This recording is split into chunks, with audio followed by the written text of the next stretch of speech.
One word springs to mind after seeing Taylor Swift and Travis Kelce's loved-up dinner in Lake Como: showmance. The pair were photographed, conveniently, having a romantic dinner for two in the sprawling grounds of the palatial Villa Sola Cabbiati, where the website claims visitors can find peace like no other. Unless, of course, a photographer has been told exactly where you are going to set up shop right outside the entrance. And you definitely won't miss it, because it's the only table out there, and the waiters have even kindly put a white sheet on the table and thrown in some silver ornaments for good measure. The photographs remind me of Taylor's relationship with British actor Tom Hiddleston, whose romance with Taylor was PR'd to within an inch of its life. Who could forget the moment he was introduced to her mother, just 9 days after they'd publicly started dating? Right in front of the paparazzi. Tom certainly won't. He even got an I Heart DS vest as a memento of their doomed relationship. By contrast, her relationship with Joe Alwyn was kept almost entirely under wraps. The pair, who dated for 6 years until last April, were only seen together a handful of times. And Joe, bar some barbs on Taylor's latest album, The Tortured Poets Department, escaped virtually unscathed, but more interestingly, unseen. Maddie Healy, who dated Taylor after Joe, was also the real deal. Tellingly, the pair were never really properly seen together, bar a handful of fan photographs and blurred paparazzi pictures.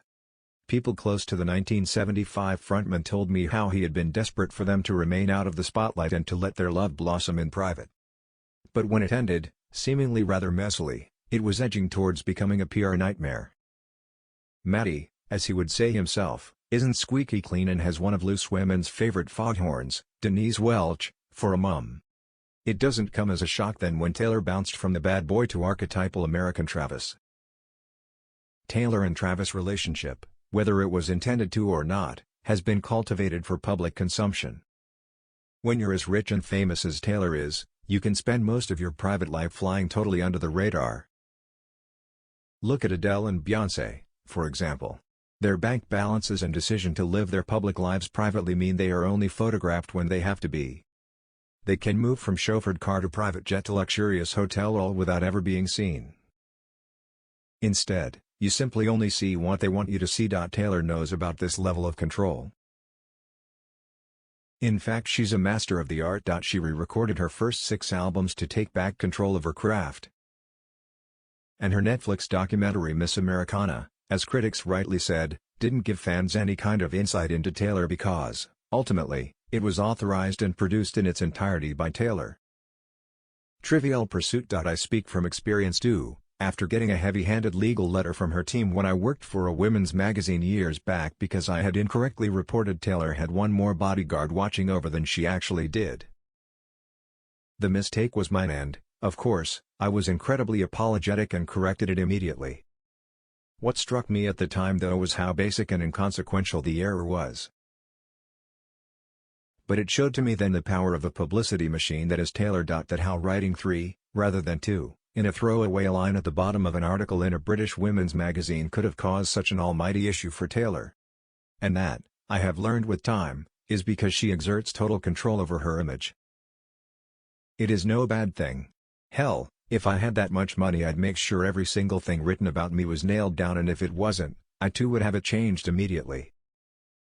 And that is why I firmly believe these photographs of Taylor and Travis are all part of the publicity circus. Calling the shots, you only see what Taylor wants you to see. And if, by chance, the photographer who took these pictures was tipped off without them knowing, if Taylor wasn't happy with them, they would have likely never seen the light of day. Naturally, Taylor's romance with Travis was always going to be a gear change after her 6-year relationship with publicity adverse Joe. His team, the Kansas City Chiefs, won the Super Bowl and he's made it more than clear he's happy to talk about Taylor.